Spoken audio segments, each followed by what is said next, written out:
So I don't think I've ever disagreed with Trigger Mike more. And it's interesting because like there's usually What at is least a going one or on two tonight, women. I know. Denai? Listen, there's AP? usually Trigger Mike is We're not very gonna be able to tear this one down pretty. though. That was But all fact. but here's the thing, right? To your point about like all these types of men being left, to the same respect, there are a multitude of women, right? Not all women are created equal. Not all women require the same things. Not all women move with the same level of respect and femininity, right? The fact that all of these types of men are being left, that is not a testament to women in general, because women are also not a monolith the way that men are not a monolith. What that signals to me is that there's a lack of education around choosing a suitable partner. We're picking people we like because it feels good and we got the fuzzies and like, we're in the honeymoon stage. We're not looking at longevity. I think a lot of men's ability to have foresight has been significantly reduced. Flashy vagina has now taken over, where this society of over sexualization is impairing judgment on what marriage is supposed to look like. In the past, marriage has been you pick the woman who's going to be able to raise your kids, who's going to be the model for your children, and your side piece was the woman with flashy vagina. Now we're marrying the flashy vagina, expecting her to move with the same caliber as the woman who isn't like that. We're picking women who aren't suitable for marriage, and then other women who move cantankerous like that are now holding her as a standard of saying like, well, she gets married, so I shouldn't have to adjust either. We've created this problem, right? To the point of the demonization of masculinity. I think the majority of women truly respect and admire masculinity. The problem is there's a lot of men who don't understand what masculinity truly looks like and are replicating it in the things that they associate as masculinity. And when women call that out, instead of men saying, yes, you're right, this gender war gets reinforced where no, no, no, no, you just don't understand men. The majority of the men on this panel would vehemently disagree with the men who are pretending to be masculine. This toxic masculinity is not real masculinity. It's really feminine behavior with a whole lot of bravado that is not conducive to relationship, to community, to marriage. The majority of women are able to recognize that, but now because like it's cool for women and men to fight over situations, we don't want to acknowledge that. We gloss over that, right? Hell yeah, Nas. Go ahead, girl. Keep That's going. that's Ain't no really go ahead. toxic masculinity is not this demonization. Feminism demonized masculinity. That didn't come from women of color. But You know, it Paul, is Paul, who is Paul, currently the hang on, the give me a torch second. holder. Because here's the thing, right? A couple of weeks ago when we were on, I'd asked Shan a question, and she answered it exactly the way I knew she would, because the majority of women move like that. When a man asserts his dominance in a way that is still respectful, in a way that is still stoic, women turn around and instead of being appalled and beating their chest, be like, oh, okay, let me go sit in my corner. Okay. Let me just all of a sudden cave. When women She's test men's, cooking and everything. yeah, oh yeah, women will immediately be like, oh, okay, sorry, babe. Let me. Lingerie. It is very consensual, right? Women know how to behave. The problem is we're giving way too much social credit to women who don't move like that they get pedestalized. They get pedestalized by men because now they got all this flesh showing, and we know how men are weak to that. And then women see that and say, oh, she has the currency that I'm looking for, right? It doesn't have any. The other thing, right? We talked about, I saw in the chat about somebody talking about women needs to stop looking at a man's pockets. You know who pocket watches more than women is other men. Don't get married until you reach a certain point. You can't sustain a family until you reach a certain point.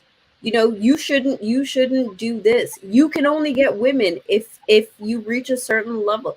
The whole conversation about a high value man. And you know how I know that women are not on that?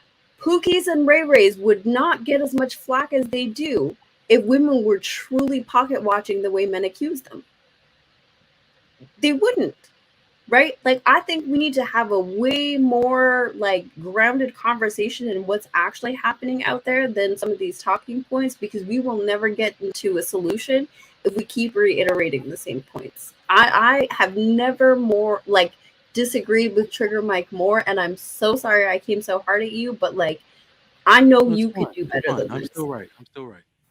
Well, Did clarify Actually, that y'all for a made quick some very second. similar points, actually. But I was gonna say I don't really see your disagreement in total, but we can break that down because I don't even think what I'm saying is necessarily YouTube talking points. What I think is actually going on, and this is for people who are looking for marriage. I think when you cross a threshold after the age of 35 for a woman, and this is the worst part. I think one of the bits of information that I think I'm collecting now is I think a lot of women are failing each other. That's why I use the term mentors. Their mothers and their mentors are failing them. In an effort to stave off embarrassment, women aren't being honest about where they believe they went wrong, right? Because this is one thing that men do without we do it easily. The OG, you walk up to somebody, you ask him for some advice, whether you ask or not, they're going to drop knowledge on you, say, this is what I did. This is how it screwed me up. If your dumb ass want the same thing to happen to you, do that. But you should take this road instead. We don't really see women doing that anywhere in their 30s. So now I see women who are 40 and up saying, all right, well, this is where I went wrong. And I'm looking at their life circumstances. Most of them have spent their life in school, are tired of whatever job they have, no matter if it's high paying, low paying, or whatever, and they're ready for a change. And they're asking themselves either they have one kid or no kids at all. They're saying, I made a mistake somewhere. And I'm telling you, it has nothing to do with men at large. It's about the mistakes they all made modeling their life after the way men do. I believe that. Okay, I don't think that women at large have an issue with toxic masculinity or masculinity in general. Because to me, I think what women have an issue with is the idea that they can control it. Just like what women want as far as a man that can protect you, that same brother that has the strength to protect you, that same energy can be used against us, against you. Oftentimes, the reason why women seem to have a lack of respect for masculinity in general is because they can pick and choose how they choose to use it. Like, the reason why a lot of women like their jobs and their careers and their money and their families as they are is because they can pick and choose when they can bring that man in. So if they need something to get fixed, they can call a brother to come in and do the masculine thing. They can come in, and if they need protection, they can call somebody in to come in the house and be like, hey, listen, I need help with this. So all the things that women have grown accustomed to, they have some level of control. Sometimes when men get labeled as toxically masculine is when they can't control this guy, or you think that this guy doesn't have control over his emotions, right? Not realizing that even a good man is also has some issues. He also has some bad qualities with him to some degree. Even in the best men that you love and you respect, and you think he's Trigger Mike. If you think Trigger Mike is that dude, right? Trigger Mike also got some issues. He got some things that he deals with and some things that he's been through and has some other things going on. But you only focus on the benefits of Trigger Mike more so than the negatives of Trigger Mike. So the simple fact of the matter is, if you're a woman that desires control and feel like you know better and that you have all the answers and that you're going to do all these things, having a guy like Trigger Mike might be problematic to you because you think that you know better and your experiences seem to confirm that. However, when you start going through life long term, you realize the benefit of having a Trigger Mike or a brother that actually does continue to hold masculine frame and do all these things that women claim they got an issue with, and they claim that sometimes it's toxic.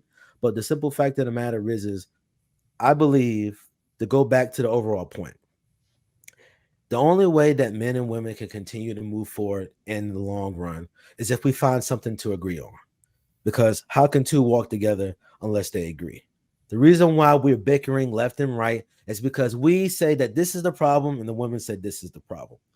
The thing is we need to understand that unless we come together, society continues to die. Nobody will get replicated. Nothing will get built. No, because here's the crazy thing. Like the blue collar guy that's building your house, right?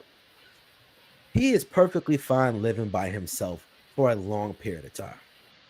However, if he has a woman, right, his quality of life and his ability to survive actually increases because most men are designed to just work until they die.